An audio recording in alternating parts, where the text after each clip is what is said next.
Hi, it's Jill here, and thank you very much, Lucy, for asking me to do this little short video for you and your lovely mums on this Monday morning in Exeter.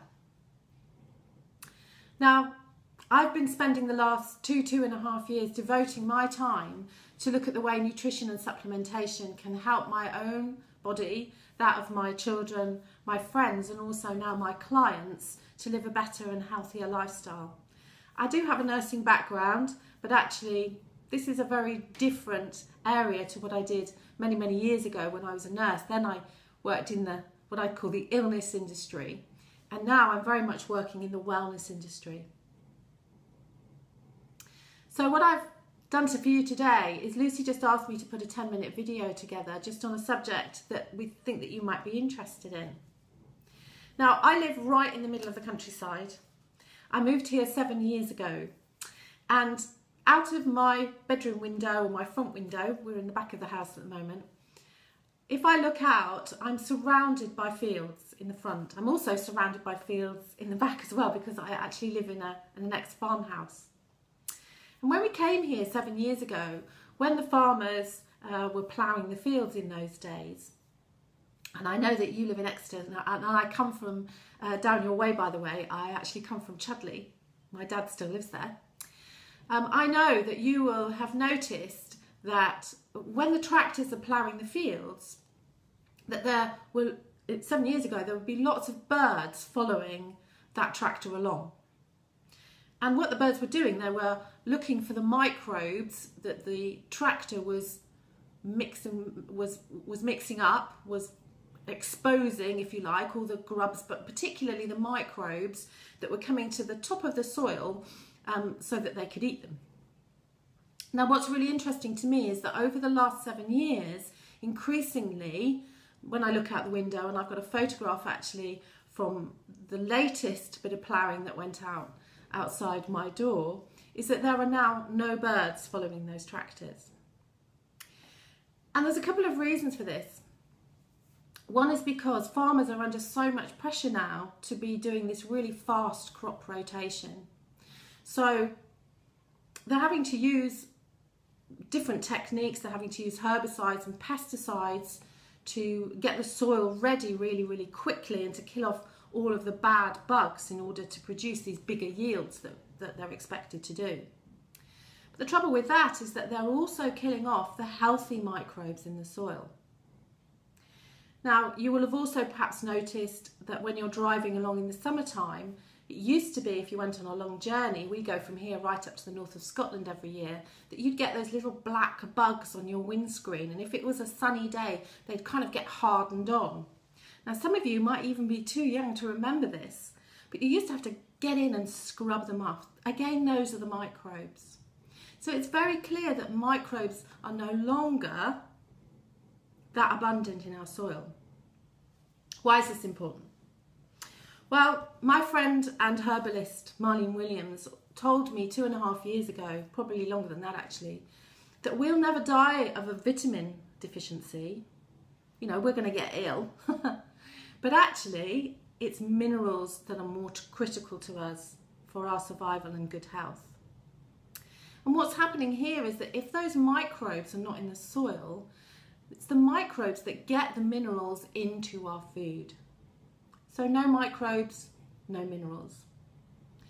And the World Food Health Organization, right back in 1996, said even then that our soil content was a whole 72% less rich in minerals than it was 100 years ago. We're nearly, 20 years ahead of that? Goodness knows where we are now. The other thing is that, of course, we get a lot of our food in from abroad, but actually the World Health Organization said that their soil contents, you know, wherever we're buying our food from and importing it from, they're no better. So the sad fact is that we have to accept that our mineral content in our soil is less, and if it's not in the soil, it's not in our food. If you can eat organically, and you know, that's a great goal to have, but then that's fine, and you're going to get more of the minerals in your soil than if you can't eat organically. But there's another reason, do you remember, that I told you? I don't know if you've noticed, but we've had quite a lot of rain in the last 7 to 10 years. And our water table is high. And if you could look out of my window here to the left, you'd see that we've got a big vegetable patch out here. But actually, increasingly, as we've been here, the water table is so high that the vegetable patch and some of our patches in our garden are increasingly waterlogged. Now, that water table and that water, what that also does is it washes the minerals out of our food too. And last year, for example, we had strawberries again planted. And they just didn't taste anything like they had done the year before. And that was because last year it was a really wet year. And that vitamin C and the minerals and the things that actually make our food taste nice had been washed out of the soil. So, if we get to the premise that unfortunately we don't get enough minerals, what minerals are important? Well, I want to talk to you about one particular one today, and it's magnesium. I've actually put a little ebook onto my website that I'm going to send Lucy, that she's going to pass on to you so that you can get all of this information through my ebook. It's a free ebook, so you just need to sign up, and you'll get sent all sorts of great information as well if you want to stay into my email newsletter group. Freebies, you know, all that kind of stuff, special offers. So what does magnesium do? Well, magnesium and phosphorus are two of the most important minerals. Now, you'll have heard of calcium. But very often, doctors particularly are prescribing women of a certain age and also children calcium supplements nowadays. They have realised that you need vitamin D also to absorb calcium, but the one thing they're also missing is magnesium. Now, that's because of the processes and the balances that go on in the body. When we get up first thing in the morning, the balance between the things that help us to relax, magnesium and phosphorus, are in a good balance with the two minerals that help us to kind of get things up and going. So as the day goes on, unfortunately, if we don't have enough magnesium put into our bodies, then that balance gets kind of out of kilter. And it's a great thing to be able to help people with, because I've got clients of me that have come to things like restless leg syndrome. I don't know if you've ever heard of that, where your kind of legs are itching all night and you really can't relax.